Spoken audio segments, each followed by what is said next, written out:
지방선거가 이른바 대권의 길목으로 여겨지는 이유, 행정 경험과 정치력을 인정받은 광역단체장들이 대권 주자로 발돋움하는 경우가 있기 때문이죠.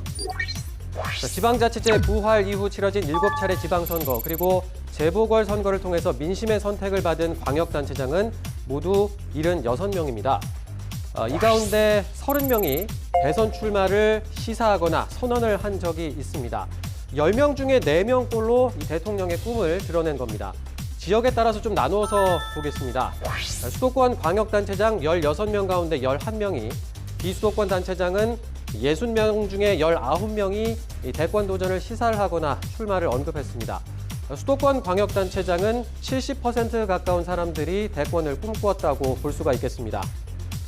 이 광역단체장이 대권 길목으로 인식되기 시작한 건 지난 2007년 대선 무렵인데요.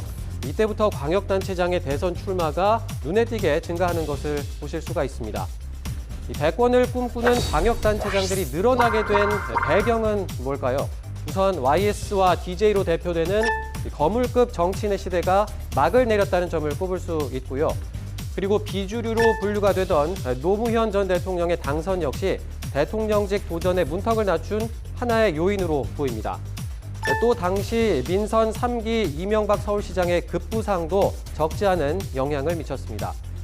그럼 이번엔 지방 정치를 통해서 대권의 꿈을 키운 인물들 누가 있었는지 김지선 기자가 전해드립니다. 네, 지금 보고 계시는 이 사진은 역대 광역단체장 가운데 대선 출마 가능성을 한 번이라도 입에 올렸던 인물들입니다. 모두 30명인데요. 공식 출마 선언을 한 인물 외에도 대권 도전 가능성을 우회적으로 시사한 사람도 포함되어 있습니다. 이 중에 대선을 앞두고 이번 대선에 도전하겠다, 이렇게 공식적으로 출마 선언을 한 사람 몇 명일까요? 24명입니다.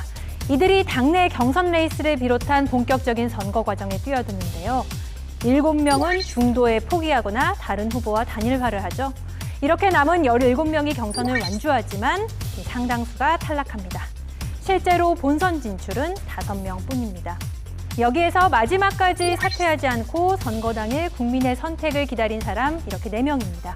여기까지 올 확률 5%네요. 이것만도 쉽지 않죠. 이 중에 청와대 문턱을 넘은 사람 단 1명뿐입니다. 확률로 따지면 1%네요. 지방선거를 대권의 길목으로만 보기 쉽지 않은 이유입니다. 이번 지방선거에 출마한 후보들 가운데 상당수가 역시 5년 후 대권 도전의 꿈을 꾸고 있을 텐데요. 실제로 일부는 지난 대선 후보로 나섰다가 낙방한 뒤 이렇게 다시 이번 지방선거에 출마했습니다. 5년 후 일은 누구도 모르지만 대권 도전에 앞서 우선 4년 동안의 지방행정을 성공적으로 이끌어야겠죠. 물론 그 전에 이번 선거의 문턱을 넘어야 할 거고요. 지금까지 민심연구소에서 전해드렸습니다.